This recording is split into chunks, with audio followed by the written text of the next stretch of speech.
ওনার এই যে উনি যে বলেন যে অখণ্ড ভারত তার বিহিত হচ্ছে সেকুলারিজম, এর থেকে সরে আসা মানে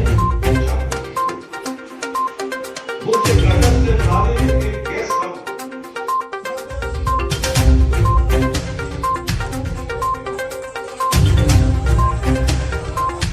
যেটা শুনতে পাচ্ছি আগামী 2023 নির্বাচনের জোট সম্পর্কে এ ব্যাপারে যদি কিছু বলেন।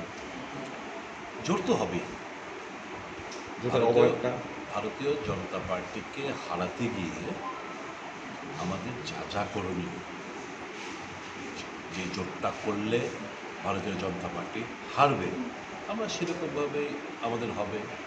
কোথাও ডাইরেক্টলি হবে, কোথাও ইনডাইরেক্টলি হবে, জোট তো হবেই। ভারতীয় জনতা পার্টিকে আমাদের লক্ষ্যটা স্থির করে রেখেছে, মানুষকে মুক্তি দিতে হবে এই দুঃশাসনের হাত থেকে। কাজে এটা করার জন্য যা যা করার সবটাই আমরা করব। আপনি তো রাজ্যের বিভিন্ন প্রান্তে ঘুরছেন, কীরকম সাড়া পাচ্ছেন? দেখুন, সারা বলতে মানুষের সংখ্যা দিয়ে আমরা বিচার করতে চাই।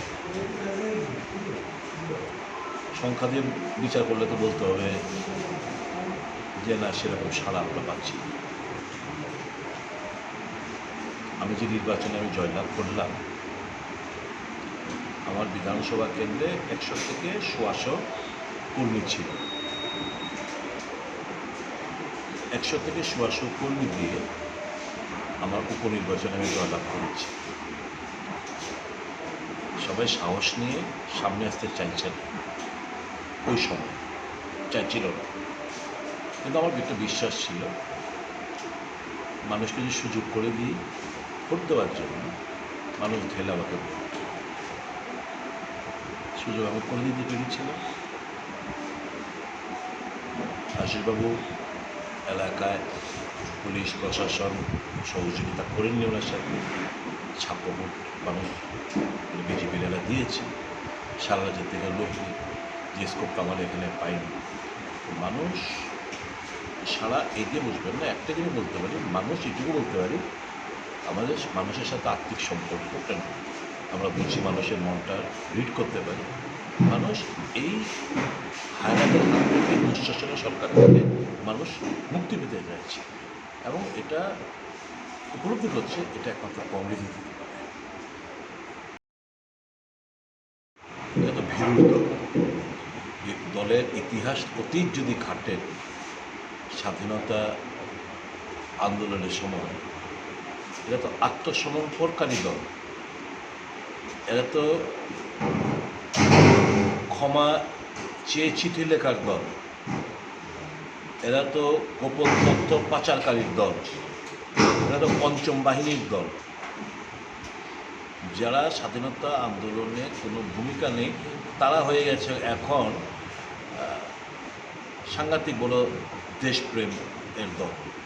তারা কংগ্রেসকে দেশপ্রেম সম্পর্কে জ্ঞান দিতে চায়। এটা তো হটকারী রাজনীতি। আমরা বলবো বাইক বাহিনী, হেলমেট বাহিনী, এরা পেশির জোর, অর্থের জোরে এদের যুবকদের বিপথে পরিচালিত করছে। আমাদের ওই সমস্ত বিপদগামী যুবকদের আমার এটুকু অ্যাপিল থাকবে, নিজেকে এন্টি সোশ্যাল হিসেবে আর নাম লেখাবে না। যা হয়েছে হয়েছে, আর নাম লেখাবে না। ব্যবহার করে ছুঁড়ে ফেলে দেবে আপনাকে। আমাদের কিছু আমরা বদলা নেব না, কিন্তু সমাজ আপনাদেরকে গ্রহণ করবে না। আপনারা সমাজের যে মোহরটা লাগিয়ে নিচ্ছেন, আপনারা সমাজদ্রোহী হিসাবে, বাজে ছেলে হিসাবে, মাফিয়া হিসাবে, এই মোহরটা আমরা চাই না আপনাদের গায়ে সেটে থাকুক। কাজে এখন আমাদের অ্যাডভাইস থাকবে এটাই, বিচার করবেন আপনারা। আমি অনুরোধ করব মানুষকে ঐক্যবদ্ধ হওয়ার জন্য। ফ্যাসিজমের গণতান্ত্রিক দেশে স্বৈরাচারী মানসিকতার কোনো মূল্য নেই। এদের বিরুদ্ধে লড়াই করতে হবে, এবং এটা করার জন্যই কংগ্রেস আমরা প্রস্তুত হয়ে নেমেছি।